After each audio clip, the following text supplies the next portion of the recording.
राम जय पनत पाल राम जय जगत जीवन राम जय पनत पाल राम जय जगत जीवन राम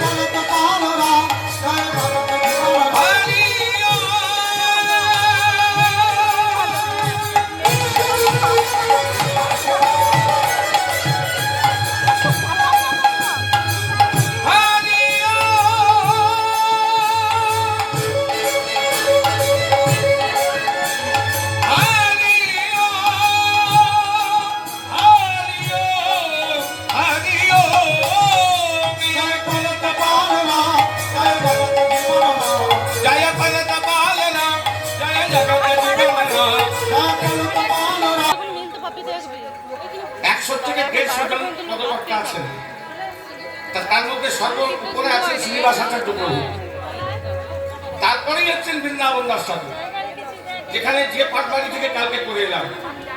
উনি মহাপ্রভুর চরিত্র সম্বন্ধে লিখেছিলেন, মহাপ্রভুর চরিত্রের কথা, যার জন্য ওনাকে বেদব্যাস বলা হয়। কেন জানেন? ওই উনি ছিলেন বেদব্যাস, দ্বাপরে কৃষ্ণ অবতারে